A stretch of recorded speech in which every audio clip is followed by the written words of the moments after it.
So today's topic is two topics in one. The first topic is knowledge is power, and how do you know whether you are microblading only or a blade and shade client? And secondly, how do you prepare for the healing that happens after the treatment that you have with us? So they kind of interlink a little bit, and here are my top tips in relation to how to make it work for you. So when our clients book in with us, we send a full information pack out to you, and that is so that you have all the knowledge. Oftentimes people say, oh my God, there's so much information. Can you just condense it a bit? No, you need to know everything. It is a tattoo on your face. It's serious business. It is not something that's trivial. It's not like a tint that you can wash off. It's there, and it's there for all prosperity. So whether you book in for a consultation, we go through all of the details with you, or if you book in for a step one microblading, the consultation is part of that treatment. So either way, there is a consultation happens, and we consult with you. And here are the prudent questions that we ask you. So part of your prep before you arrive to us at all is that we advise that you wear your regular products that you like to wear on a daily basis, and we also ask you to bring your powders and pencils with you, the ones that you use every single day. And one of the questions that I ask all of my clients when they arrive is, what look are you hoping to achieve? That gives me a good idea as to what road we go down for that particular client. If it so happens that the client says, oh, I'm so natural and I want a really natural look, well then already I know that this is a microblade only client. If the client says, oh my God, I never leave my house without my eyebrows done, they're usually the client that is a blade and shade client. At that point, then I have to do a further filter, and I have to assess the client's skin and the client's goals. So I can't microblade on all skin types. Therefore, we have to do a further investigation and probing into the type of skin that you have. And I have to give you a realistic expectation as to what you want and what I can deliver, and that we can achieve someplace in the middle. So, can I microblade on all skin types? Absolutely. However, the healed results will vary depending on the canvas that I'm working on. So, if you have minimal pores and you have dry skin or normal skin, that's the ideal healed result. But if you have large pores and oily skin, asking for microblading on its own, really what it means is that you will have a softer and less crisp looking healed stroke. And in my opinion, doing microblading on its own is a great first step. Microblading on its own is ideal for somebody who is that person who said, oh, I'm such a natural person, I have no eyebrows. And even for clients who come in and they say, I wear loads of product every day, and that's what I want every single hour of every day. I want it 24 hours. Well, then the blade and shade technique is probably best suited to you. Our difficulty sometimes is that some clients come in with photographs, finely filtered photographs actually from other artists, and say, this is what I want. And then when you closely look at the photographs, you can't even see the pores of the skin. They're so finely filtered. Therefore, I have to then let you down gently and say that photograph is filtered within an inch of its life. These are the realistic expectations so that I can meet your expectations and your goals. Finely filtered photographs, they're the bane of my life. So if you know what to expect in advance, well then between the two of us, we can actually work together. If you are unyielding, you invariably will end up with a very disappointing result, because our skin is an organ. It's a very unpredictable organ at that. I can predict certain outcomes with certain skins and the technique that's used for you. But if you are rigid in what you want, invariably you're going to end up disappointed. So this is why we do these coffee talks every day and these nuggets of wisdom, so that I can educate you on how to be able to achieve your result. And this brings me on nicely to how to prepare you for the healing process when the work is actually done. And if you know in advance how the healing process is going to be certainly for the first 2 or 3 days, well then you're not going to have a freak out.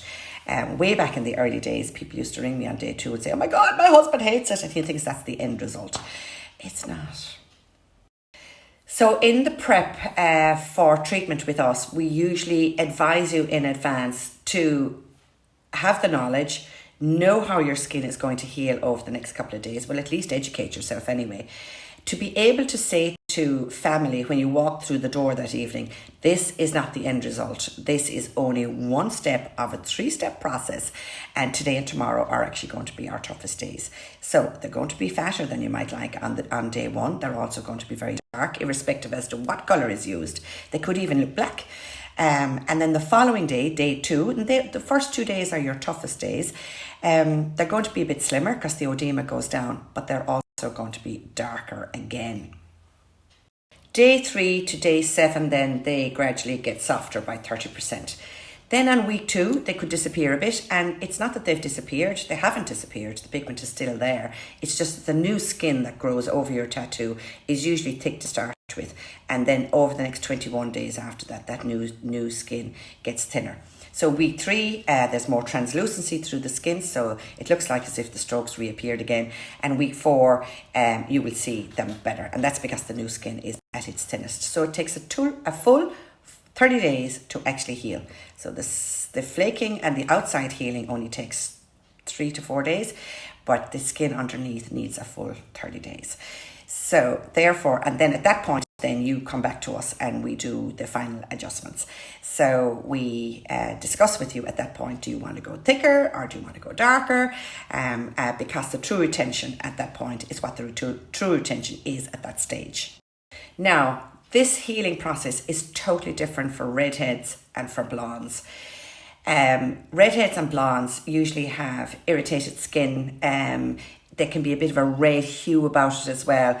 It could be a little bit sorer as well. Take the drugs, take the paracetamol, take arnica pilules if you want to or if you have to. And I usually advise the redheads and the blondes that there could be a reddish hue around the tattoo, and not to cover it up with pencil to get rid of that reddish hue. Do prepare yourself. Wear your big glasses when you go out. The reddish hue is as a result of the irritation of your skin, your poor little old skin. We used to know this when I was in the delivery suite. The redheads used to always be worried about those, and the blondes as well. And the modifier that's in the pigment is also has a little bit of an orangey red hue also. And you can that's all you can see is the redness, and you think, oh. So I will tell you that is a normal process. And you need to be ready that when you get unwelcomed comments from family saying, oh, I don't know about that now, it looks a bit strange to me, that you can actually then say, yes, this is what I have to expect. Yes, this is part of the process. Yes, this is what Olive told me. Yes, this is all normal. Yes, I'm going to trust the process myself. So you just have to sort of sit it out, wait it out. I can't do anything about it anyway. But for redheads and blondes, you will have that reddy hue and you'll kind of think, oh my God, she used the wrong colour or there's something going wrong or whatever. If it so happens that you know that is all part of the normal process, and then when you come back to me at step 2, that whole redness will all have healed properly into your skin. That redness is an orange hue is very necessary to give a lovely end result. So we have to think of the end result. So project yourself to the end result. So my takeaway nugget today is tell your family in advance not to make unwelcomed comments. Tell your family that what you arrive in home the day the work is done is not the end result. In actual fact, the first 2 days are your toughest 2 days. Tell them not to make unwelcomed comments because you haven't had brows for quite some time, and actually you could kind of regret that you had it done yourself. So the first 2 days are the toughest. And if you're prepared for that, everything will be perfect. Know that you're going to be a little bit red. Know that it's going to be a bit sore, so you take the paracetamol. Know that the healing process, that there's going to be an itch, and that bear in mind I've created up to 180 hair strokes in each eyebrow. So of course your eyebrows are going to itch. That's part of the process. But they're not going to scab. So if you follow the aftercare as we ask you, you're not going to have hideous scabby brows. Yes, they're going to be a bit darker, but they're not going to be hideously scabby, and you don't have to go into hiding. In fact, most people go back to work as soon as they've had the work done.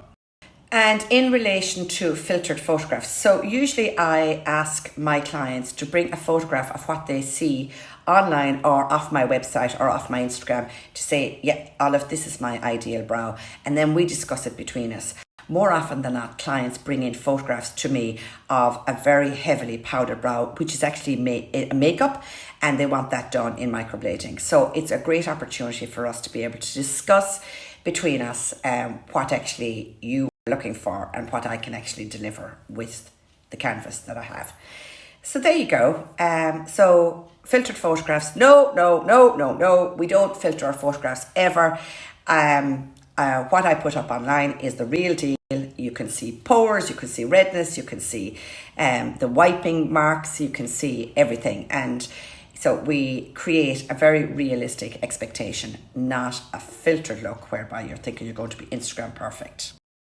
That's a recipe for a total disaster if you're coming in with, this unrealistic expectation of what we can and can't deliver. And more often than not, then I would actually say to them, listen, I'm not sure that I'm the person for you, because what you're looking for is something that I can't deliver. So there you go. So knowledge is power. Right. I am going to have coffee with a very good friend of mine now, as in online coffee. And I'll be ready for work at 11. All right, everybody. I hope you have a lovely, lovely, lovely bank holiday weekend. I have 3 very, very interesting clients today. I'm just so looking forward to seeing them. So they're travelling from out of county, and I hope West Cork weather behaves so that we can welcome you with our West Cork open arms. Have a great weekend. Bye.